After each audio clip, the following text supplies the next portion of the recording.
El deseado de todas las gentes, capítulo 24. ¿No es este el hijo del carpintero? Una sombra cruzó los agradables días del ministerio de Cristo en Galilea. La gente de Nazaret lo rechazó. Decía, ¿no es este el hijo del carpintero?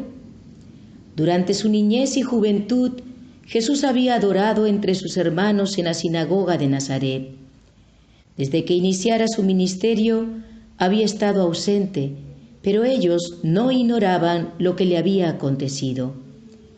Cuando volvió a aparecer entre ellos, su interés y expectativa se avivaron en sumo grado. Allí estaban las caras familiares de quienes conociera desde la infancia. Allí estaban su madre, sus hermanos y sus hermanas, y todos los ojos se dirigieron hacia él cuando entró en la sinagoga el sábado y ocupó su lugar entre los adoradores. En el culto regular del día, el anciano leyó de los profetas y exhortó a la gente a esperar todavía al que había de venir, al que iba a introducir un reino glorioso y desterrar toda la opresión. Repasando la evidencia de que la venida del Mesías estaba cerca, procuró alentar a sus oyentes. Describió la gloria de su advenimiento, recalcando la idea de que aparecería a la cabeza de ejércitos para librar a Israel. Cuando un rabino estaba presente en la sinagoga, se esperaba que diese el sermón, y cualquier israelita podía hacer la lectura de los profetas. En ese sábado se pidió a Jesús que tomase parte en el culto. Se levantó a leer y se le dio el libro del profeta Isaías. Según se lo comprendía, el pasaje por él leído se refería al Mesías. El Espíritu del Señor está sobre mí, por cuanto me ha ungido para dar buenas nuevas a los pobres, me ha enviado a sanar a los quebrantados de corazón, a pregonar libertad a los cautivos y vista a los ciegos, a poner en libertad a los oprimidos, a predicar el año agradable del Señor. Y enrollando el libro, lo dio al ministro, y los ojos de todos en la sinagoga estaban fijos en él, y todos daban buen testimonio de él, y estaban maravillados de las palabras de gracia que salían de su boca. Jesús estaba delante de la gente como un exponente vivo de las profecías concernientes a él mismo. Explicando las palabras que había leído, habló del Mesías como un aliviador del oprimido, liberador de los cautivos, sanador de los afligidos, restaurador de la vista a los ciegos y revelador de la luz de la verdad al mundo. Su actitud impresionante y el maravilloso significado de sus palabras conmovieron a los oyentes con un poder que nunca antes habían sentido. El flujo de la influencia divina quebrantó toda barrera. Como Moisés, contemplaban al invisible. Mientras sus corazones estaban movidos por el Espíritu Santo, respondieron con fervientes amenes y alabanzas al Señor. Pero cuando Jesús anunció, esta escritura que acabáis de oír se ha cumplido hoy, se sintieron inducidos repentinamente a pensar en sí mismos y en los acertos de quien les dirigía la palabra. Ellos, israelitas, hijos de Abraham, habían sido representados como estando en servidumbre.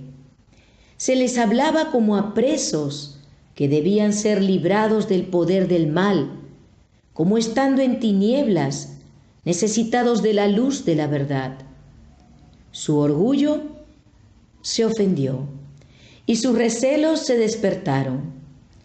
Las palabras de Jesús indicaban que su obra en favor de ellos era completamente diferente de lo que deseaban. Tal vez iba a investigar sus acciones con demasiado detenimiento. A pesar de su meticulosidad en las ceremonias externas, rehuían la inspección de esos ojos claros y escrutadores. ¿Quién es este Jesús?, preguntaron.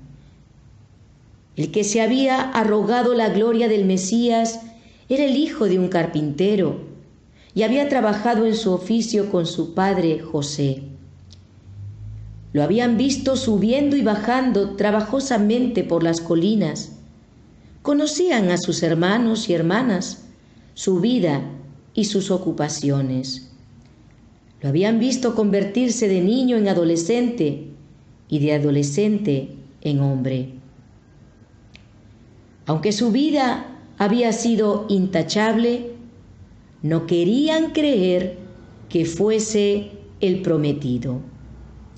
¡Qué contraste entre su enseñanza acerca del nuevo reino y lo que habían oído decir a su anciano rabino! Nada había dicho Jesús acerca de librarlos de los romanos. Habían oído hablar de sus milagros y esperaban que su poder se ejerciese en beneficio de ellos, pero no habían visto indicación de semejante propósito. Al abrir la puerta a la duda y por haberse enternecido momentáneamente, sus corazones se fueron endureciendo tanto más. Satanás estaba decidido a que los ojos ciegos no fuesen abiertos ese día, ni libertadas las almas arrojadas en la esclavitud. Con intensa energía, obró para afirmarlas en su incredulidad. No tuvieron en cuenta la señal ya dada, cuando fueron conmovidos por la convicción de que era su Redentor quien se dirigía a ellos. Pero Jesús les dio entonces una evidencia de su divinidad, revelando sus pensamientos secretos. Les dijo: sin duda me diréis este refrán: médico, cúrate a ti mismo. De tantas cosas que hemos oído que se han hecho en Capernaum, haz también aquí en tu tierra. Y añadió: de cierto os digo que ningún profeta es acepto en su propia tierra. Y en verdad os digo que muchas viudas había en Israel en los días de Elías, cuando el cielo fue cerrado por 3 años y 6 meses, y hubo una grande hambruna en toda la tierra, pero a ninguna de ellas fue enviado Elías, sino a una mujer viuda en Sarepta de Sidón. Y muchos leprosos había en Israel en tiempo del profeta Eliseo, pero ninguno de ellos fue limpiado, sino Naamán el sirio. Por esta relación de eventos en la vida de los profetas, Jesús hizo frente al cuestionamiento de sus oyentes. A los siervos, a quienes Dios había elegido para una obra especial, no se les permitió trabajar por la gente de corazón duro e incrédula. Pero los que tenían corazón para sentir y fe para creer, se vieron especialmente favorecidos por las evidencias de su poder mediante los profetas. En los días de Elías, Israel se había apartado de Dios, se aferraba a sus pecados y rechazaba las amonestaciones del Espíritu enviadas por medio de los mensajeros del Señor. Así se había apartado del conducto por medio del cual podía recibir la bendición de Dios. El Señor pasó por alto las casas de Israel y halló refugio para su siervo en una tierra pagana, en la casa de una mujer que no pertenecía al pueblo escogido. Pero ella fue favorecida porque seguía la luz que había recibido, y su corazón estaba abierto para recibir la mayor luz que Dios le enviaba mediante su profeta.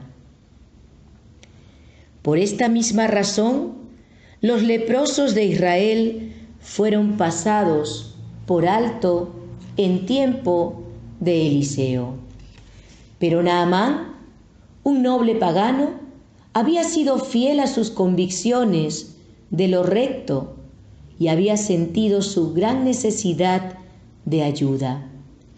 Estaba en condición de recibir los dones de la gracia de Dios.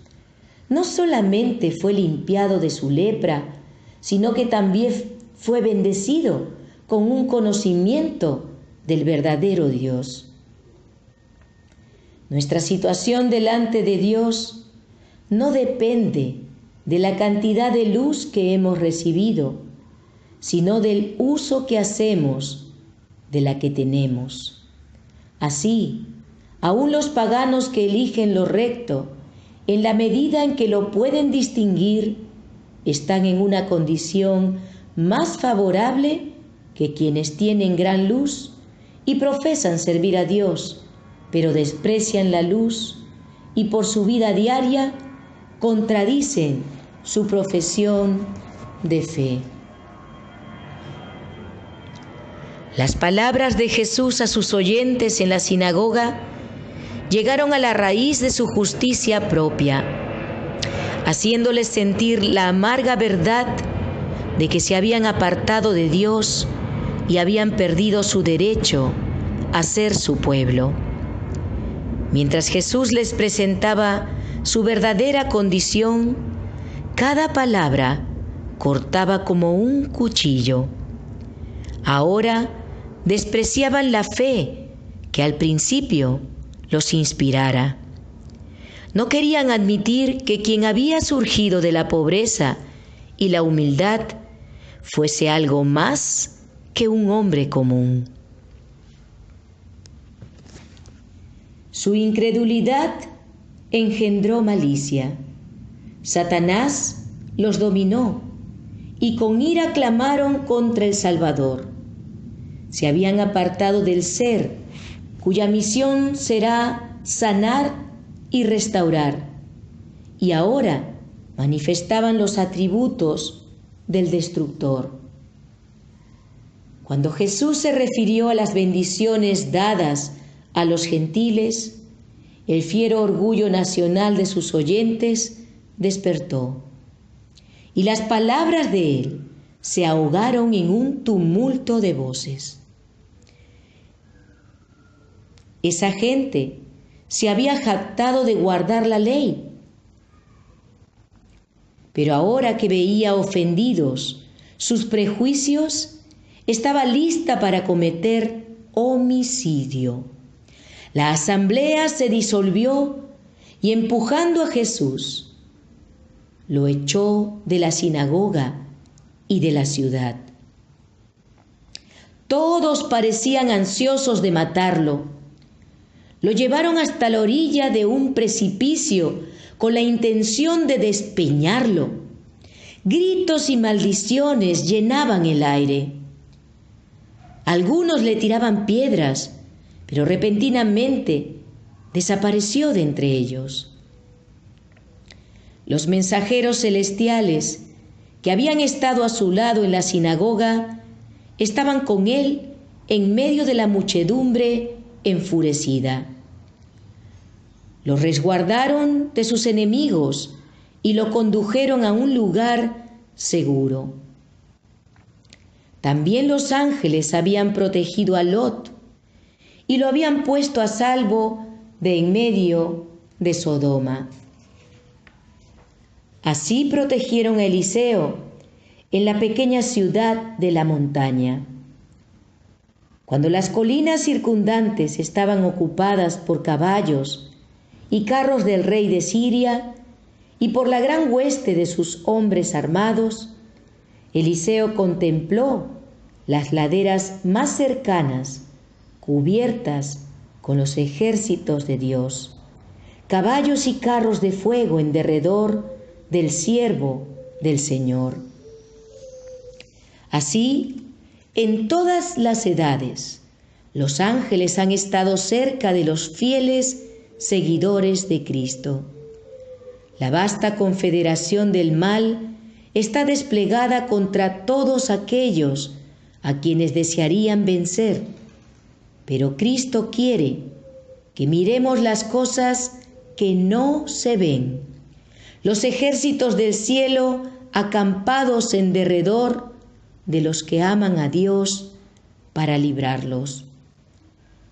Nunca sabremos hasta que, a la luz de la eternidad, veamos las providencias de Dios, de qué peligros, vistos o no vistos, hemos sido salvados por la intervención de los ángeles. Entonces sabremos que toda la familia del cielo estaba interesada en la familia de la tierra y que los mensajeros del trono de Dios acompañaban nuestros pasos día tras día.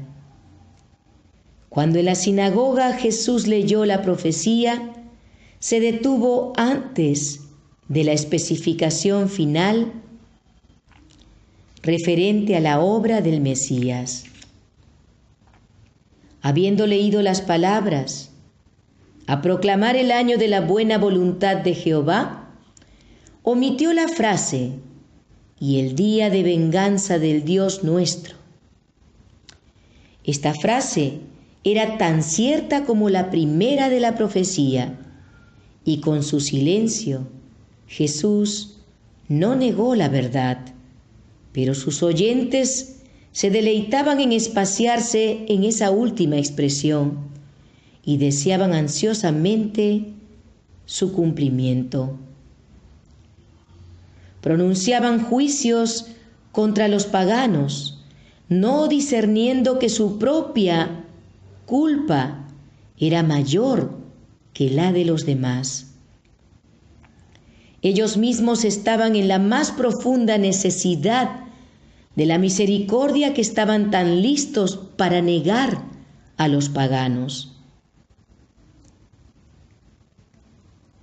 Ese día en la sinagoga, cuando Jesús se levantó entre ellos, tuvieron oportunidad de aceptar el llamamiento del cielo. Aquel que es amador de misericordia, anhelaba salvarlos de la ruina que sus pecados atraían. No iba a abandonarlos sin llamarlos una vez más al arrepentimiento.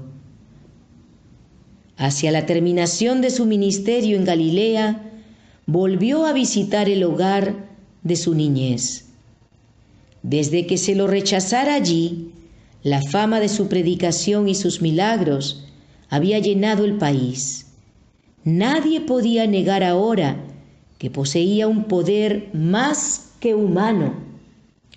Los habitantes de Nazaret sabían que iba haciendo bienes y sanando a todos los oprimidos por Satanás. Alrededor de ellos había pueblos enteros donde no se oía un gemido de enfermedad en ninguna casa, porque Él había pasado por allí, sanando a todos sus enfermos. La misericordia revelada en todo acto de su vida atestiguaba su ungimiento divino. Otra vez, mientras escuchaban sus palabras, los nazarenos fueron movidos por el Espíritu Divino. Pero tampoco entonces quisieron admitir que ese hombre que se había criado entre ellos era mayor que ellos o diferente. Todavía sentían el amargo recuerdo de que mientras aseveraba ser el prometido, les había negado un lugar con Israel, porque les había demostrado que eran menos dignos del favor de Dios que una mujer y un hombre paganos. Por ello, aunque se preguntaban, ¿de dónde tiene esta sabiduría y estos milagros? No lo quisieron recibir como el Cristo divino. Por causa de su incredulidad, el Salvador no pudo hacer muchos milagros entre ellos. Tan solo algunos corazones fueron abiertos a su bendición, y con pesar se apartó para nunca volver. La incredulidad, una vez albergada, continuó dominando a los hombres de Nazaret.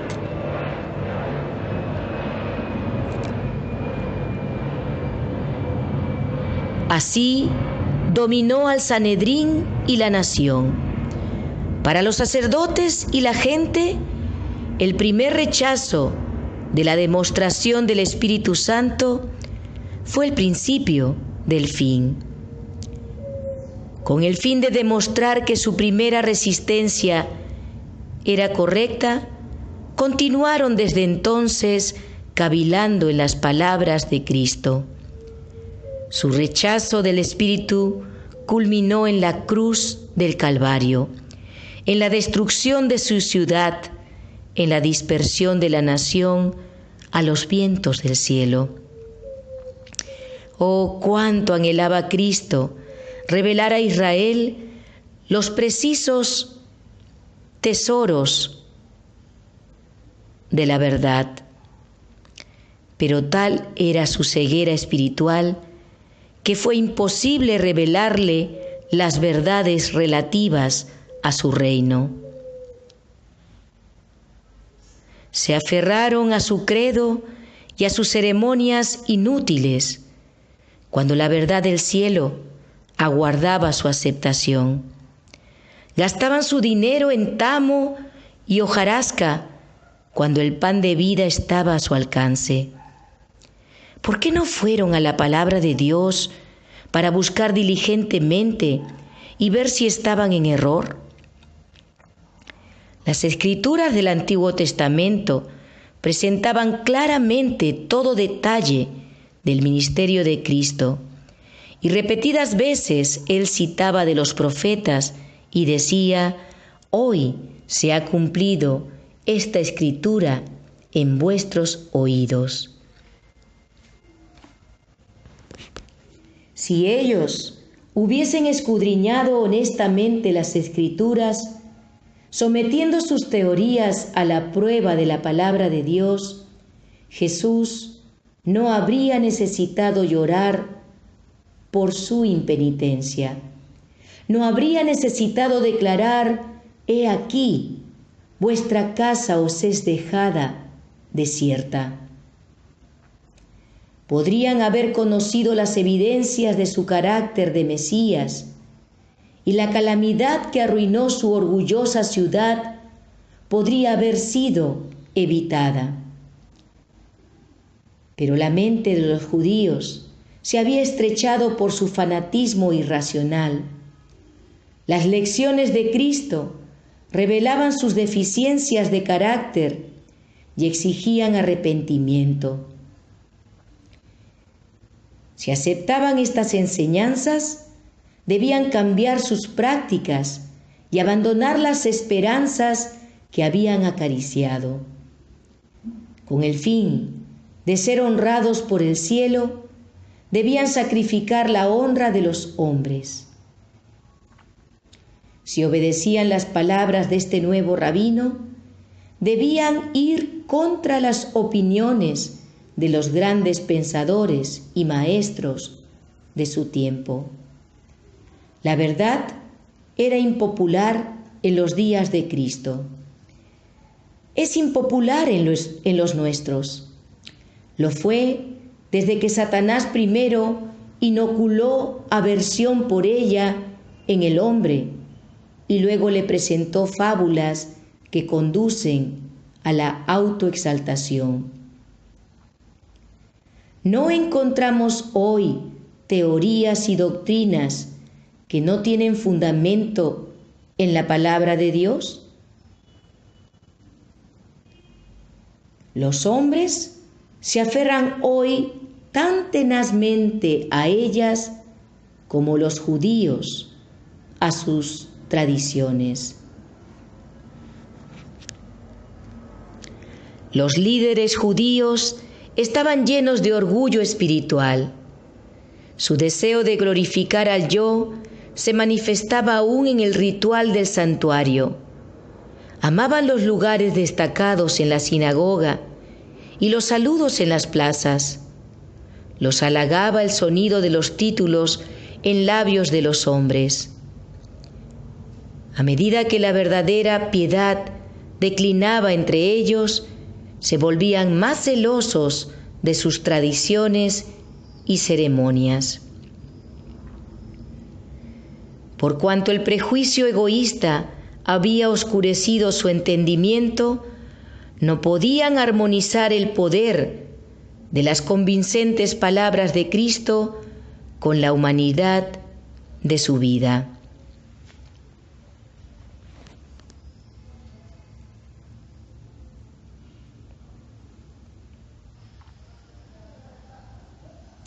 No apreciaban el hecho de que la verdadera grandeza no necesita ostentación externa. La pobreza de este hombre parecía completamente opuesta a su aserto de ser el Mesías. Se preguntaban, si es lo que dice, ¿por qué es tan modesto? Si le satisface prescindir de la fuerza de las armas, ¿qué llegará a ser de su nación? ¿Cómo se logrará que el poder y la gloria tanto tiempo esperados conviertan a las naciones en súbditas de la ciudad de los judíos? ¿No habían enseñado los sacerdotes que Israel debía gobernar sobre toda la tierra? ¿Era posible que los grandes maestros religiosos estuviesen en el error? Pero no fue simplemente la ausencia de gloria externa en la vida de Jesús lo que indujo a los judíos a rechazarlo. Era Él la personificación de la pureza, y ellos eran impuros. Moraba entre los hombres como ejemplo de integridad inmaculada. Su vida sin culpa hacía fulgurar la luz sobre sus corazones. Su sinceridad revelaba la falta de sinceridad de ellos. Ponía de manifiesto el vacío de su piedad presuntuosa y les revelaba la iniquidad en todo su carácter odioso. Esa luz no era bienvenida para ellos. Si Cristo hubiese encauzado la atención general hacia los fariseos y ensaltado su saber y piedad, lo habrían recibido con gozo. Pero cuando hablaba del reino de Dios como dispensación de misericordia para toda la humanidad, presentaba una fase de la religión que ellos no tolerarían. Su propio ejemplo y enseñanza no habían tendido nunca a hacer deseable el servicio de Dios. Cuando veían a Jesús prestar atención a quienes ellos odiaban y repelían, se excitaban las peores pasiones de sus orgullosos corazones. No obstante su jactancia de que bajo el león de la tribu de Judá, Israel sería exaltado a la preeminencia sobre todas las naciones.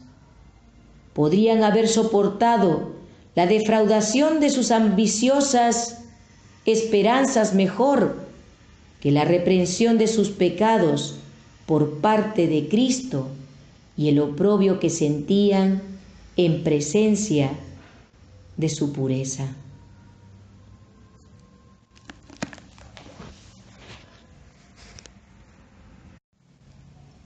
El deseado de todas las